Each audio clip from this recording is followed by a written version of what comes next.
कानून लगने लग गया कि 18 साल से कम वालों को नौकरी कोई रखता नहीं है, और रखता तो कोई कंप्लेंट हो जाती है तो दिक्कत हो जाती है। तो उस समय उन्होंने किसी एक सेठ जी को मैं पहुंचा, और पहुंचते पहुंचते 2 दिन वहाँ रहने के बाद में कुछ गांव के लोगों के साथ में, और एक सेठ ने मुझे नौकरी पे रखा। शर्त ये थी कि सुबह 6 बजे आपको ड्यूटी पे आना है और रात को 10 बजे तक काम करना है, और 244 रुपये आपको महीने की तनख्वाह मिलेगी। वो मेरी जीवन की शुरुआत थी, और वो शुरुआत करके मैंने जब महीने की तनख्वाह ही और घर पे दी 244 रुपये, तो 1 बोरी अनाज की आई थी, जिससे घर का खर्चा चलता था। तो ऐसी परिस्थिति में मुझे नहीं लगता कि यहाँ पे कोई व्यक्ति हो सकता है।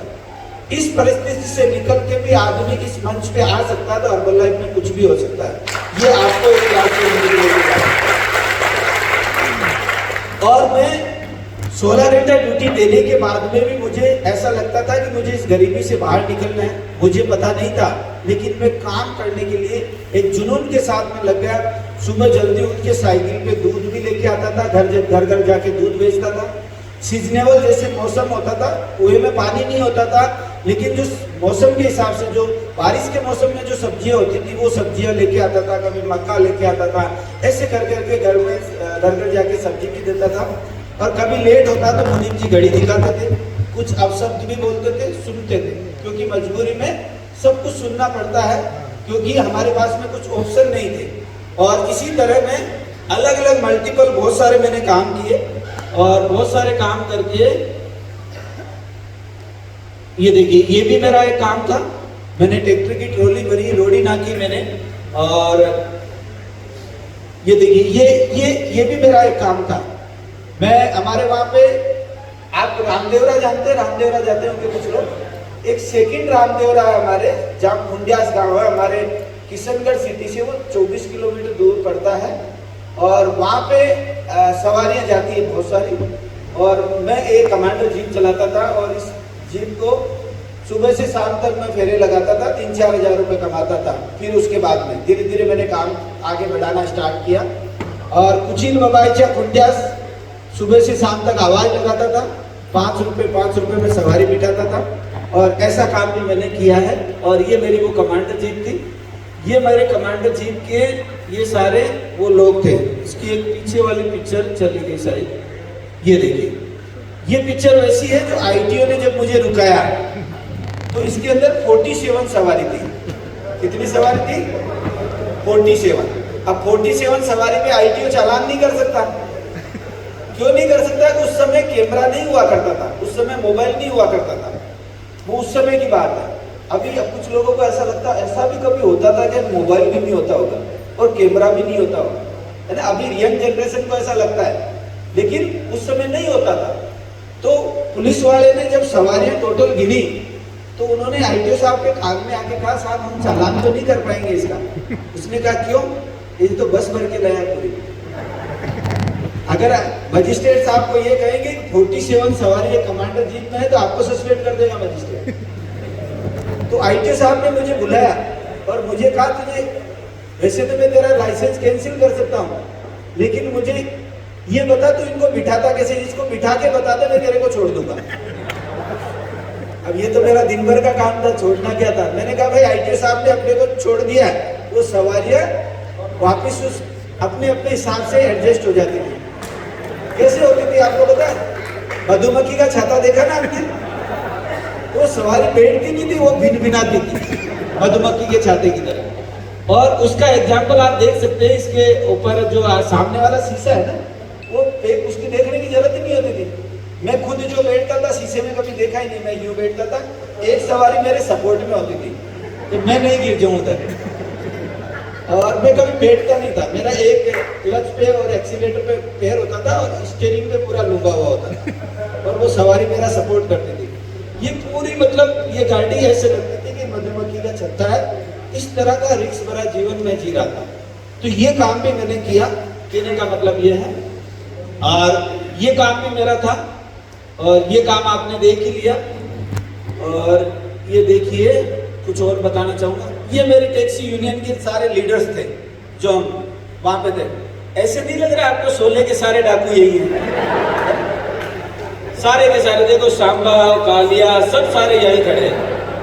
और ऊपर ऊपर मैं बैठा हूँ वहां पे छत पे। तो ये जीवन शैली थी मेरी, ये जीवन शैली थी। और इसको आगे बढ़ाते हुए ये ऐसे हुआ करता था, मैं 45-46 किलो का हुआ करता था। ये देखिए कि वो सारे यूनियन लीडर थे। लेकिन मुझे एक चीज बहुत अच्छी लगती थी, मैं लोगों को सम्मान करना मुझे अच्छा लगता था। और मुझे एक चीज समझ में आई थी उस समय, किसी ने ये कहा था मुझे कि प्रकृति जो है हमें देती नहीं है, हमें लौटाती है। हम कुछ प्रकृति को देंगे तो हमें बदले में, आज भी आप अगर किसी से आशा करते हैं तो ऐसे आपको कुछ नहीं मिलेगा। आप हर्बल लाइफ में भी आप बहुत बड़ा काम करना चाहते हैं, आप प्रेसिडेंट टीम बनना चाहते हैं, आप ग्लोबल एक्सपेंसिव टीम बनना चाहते हैं, इवन आप सुपरवाइजर बनना चाहते हैं, आप कुछ देंगे तब आपको कंपनी आपको लौटाएगी, उसका सम्मान लौटाएगी, उसके बारे में आपको लौटाएगी, कुछ ना कुछ रिवार्ड लौटाएगी। आप जब देते हो, क्या देते हो आप? सुबह क्लब के अंदर आपने देखा ना, यहाँ पे बहुत सारे लोग आए जिनका रिकॉग्निशन हुआ अभी, उन्होंने वेट कम किया। क्या किया उन्होंने कुछ किया, उसके बदले में उनको सम्मान लौटाया। तो ये चीजें आपको जीवन में अगर कुछ बड़ा करना है तो आपको देना पड़ेगा, उसके बदले में आपको लौटाती है। तो ये मुझे था कि सम्मान देना चाहिए, और ये मैं बचपन से इसमें था। और ये देखिए हमारे टैक्सी यूनियन के अध्यक्ष जिनको हम सम्मान दे रहे हैं, और ये चीजें। इसके बाद में मैंने बहुत सारे डिफरेंस और काम किए। मैं इंश्योरेंस सेक्टर में भी काम किया, बहुत मेहनत करी मैंने, मेहनत करके और मैंने कुछ पैसे बनाए। उससे मैंने ट्रेडिशनल व्यापार स्टार्ट किया।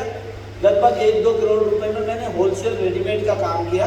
देखिए आप, मेरे रेडीमेड शॉप का नाम था बालाजी रेडीमेड गारमेंट्स। और यहाँ पे बड़ा पैसा लगा के मैं काम कर रहा था। और काम करते करते मेरी जो सेहत है वो बिगड़ चुकी थी। मेरी सेहत ऐसी हो गई थी, 91 किलो से ज़्यादा वजन हो चुका था, और कमर का साइज 40 इंच हो चुका था। ऐसे लग तो रहा हूँ डाउन की तरह, लेकिन अंदर की स्थिति बहुत खराब थी, है ना। अंदर मैं ही समझता हूँ कि मेरी स्थिति में क्या था। स्थिति ये थी कि खाना खाने के बाद में पूरा खाना बाहर आ जाता था, जॉइंटों में पेन होता था, और जो भी बैक पेन इतनी भयंकर समस्या थी कि मैं गाड़ी ड्राइव करता था तो 100 किलोमीटर से ज़्यादा मैं गाड़ी चला नहीं पाता था। मुझे इतना भयंकर कमर फटने लग जाती थी। अभी आप सोचिए, कल मैं 500 किलोमीटर गाड़ी चला के आया आराम से, नॉन स्टॉप, कोई दिक्कत नहीं। अभी तो 1000 किलोमीटर भी गाड़ी चला लेते हैं तो भी कोई परेशानी नहीं है। लेकिन उस समय बहुत ये स्थिति खराब हो रही थी। कुछ पैसे तो कमा लिए थे, लेकिन स्थितियाँ क्रिटिकल होने लग गई अंदर से। और उस समस्या को लेके मैं बहुत सारे लोगों से सलाह ले रहा था। तो सलाह के अंदर आपको पता है क्या मिलता है? सलाह के अंदर आपको देसी नुस्खे में क्या मिलता है? क्योंकि हिंदुस्तान में 2 ही तो चीजें फ्री मिलती है, एक तो चाय और एक राई, है ना। इसीलिए कहा जाता है every time is T time, every person is doctor, है ना। सब लोग यहाँ पे डॉक्टर्स हैं। अभी मैं कहूँ मेरे पेट में थोड़ी सी तकलीफ है तो 2-4 डॉक्टर यहाँ मिल सकते हैं ना। सलाह देने में हम पीछे नहीं है, चाहे अगले की आदमी क्यों नहीं चली जाए। और वो कुछ मेरे साथ में ऐसा हो रहा था, मैंने कुछ सलाह से ऐसे प्रोडक्ट लिए और पेट में अल्सर हो गया था उसकी वजह से। और अल्सर हो गया तो डॉक्टर को दिखाने गया, एंडोस्कोपी में ये मालूम चला कि अल्सर हो गया। डॉक्टर ने कहा बी केयरफुल, आपकी जान जा सकती है। वो तो अच्छा हुआ उसने नहीं कहा सॉरी कह देता तो क्या हो सकता था आपको पता है ना। उसने कहा बी केयरफुल। अब वो उतना भी कहा तो मुझे ऐसा लगा कि वह सब जाने वाले दिन आगे दिखते, ऐसी स्थिति लग रही थी। तो जब जिसको मौत नजदीक आ जाती है दिखना, तो उसको नींद आती है क्या? तो रातों की नींद गायब होने लग गई, और रात को 2-3 बजे तक सोता था, सुबह उठ नहीं पाता था। और ऐसी जीवन शैली हो गई थी, जीवन में खुशी नहीं थी, मायूसी पूरी आ चुकी थी, और चिड़चिड़ापन इतना गहरा हो चुका था, और ऐसा लग रहा था कि किसी से बात नहीं करना, में घुस जाना, घर में झगड़े होना कि बात नहीं करते हो, क्या नहीं करते हो, ऐसी बहुत सारी चीजें होने लग गई थी। और उसी समय मेरे जीवन में एक फरिश्ता आया। और मैं फरिश्ता तो क्या कहूँगा, वो वैसे तो मेरे दोस्त थे,